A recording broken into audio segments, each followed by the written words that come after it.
Nah, ini menarik ya. Seolah-olah malaikat ini protes. Ya, protes atau nggak apa bukan nggak terima ya, apa ya bahasanya ya. Kayak ngajak diskusi atau gimana gitu. Bahasa jelasnya kenapa nggak kami aja yang dijadikan khalifah di muka bumi. Nah, ini menarik ya. Banyak literasi dalil mengatakan bumi itu nggak berharga, bahkan hadis Nabi mengatakan bumi itu seperti sampah dan lain sebagainya. Tapi di sini para malaikat seolah-olah mengatakan kepada Allah itu, kenapa enggak kami aja para malaikat yang jadi khalifah di muka bumi? Menarik ya. Berarti bumi itu termasuk karunia juga dari Allah tuh. Memang di kalangan para pejalan ruhani atau ahli sufi, kita harus zuhud dari dunia, bukan berarti membenci dunia. Tidak, dunia itu ciptaan Allah ya. Walaupun dengan kausalitas yang paling rendah gitu. Hakikatnya tetap ciptaan Allah. Seluruh ciptaan Allah berarti karya Allah. Seluruh karya Allah itu semuanya karunia. Seperti itu ya. Jadi jangan seolah-olah ada stigma atau penilaian bahwa eh, para pejalan ruhani ini membenci dunia. Enggak begitu. Itu hanya tentang bagaimana caranya untuk kembali. Itu aja. Nah, jadi berbeda ya penilaian. Ya sama kayak misalkan orang merantau dari daerah untuk ke Jakarta untuk kerja gitu ya.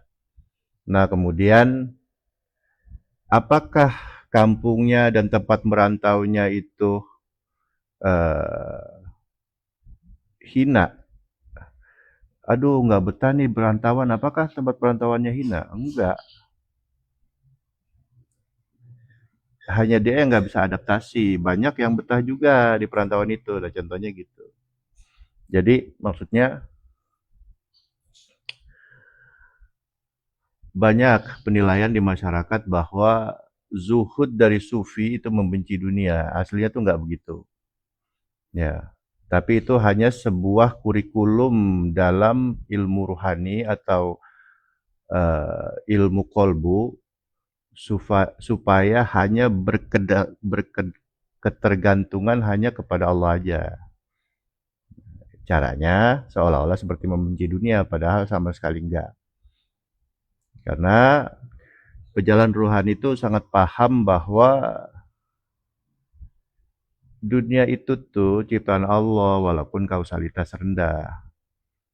Ya, namanya keciptaan Allah ya karunia dari Allah ya. Nah, ini buktinya Nabi Adam Allah sendiri yang mengatakan, "Aku akan membuat seorang khalifah di muka bumi, di bumi." Ya, seperti itu ya. Tapi pada akhirnya maksudnya Nabi Adam ini membawa visi misi ke muka bumi agar supaya mengajak banyak dari orang untuk kembali kepada Allah. Tujuannya sebenarnya itu. Baik, saya lanjutkan ya. Tadi sampai kepada malaikat yang seperti mempromosikan dirinya ya. Kenapa Adam yang diciptakan? Kan dia eh, makhluk seperti itu tuh menumpahkan darah, apa nih bahasanya? Merusak, yufsidu wa yasfikud dima, merusak dan menumpahkan darah, hobinya begitu. Kami dong nih makhluk anteng ya kan, malaikat kan begitu ya. Kerjaan kami cuma memuji Engkau wahai Tuhan dan mensucikan namamu wahai Tuhan. Ngapa ngapa nggak kami aja sih? Ya gitu ya. Menarik ya. Kemudian Allah berkata menjawab dari perkataan para malaikat atau berfirman, "Inni a'lamu ma la ta'lamun." Sesungguhnya aku mengetahui apa yang tidak kamu ketahui. Nah, di ayat berikutnya nanti lebih seru lagi. Ya, para sobat medsos sekalian.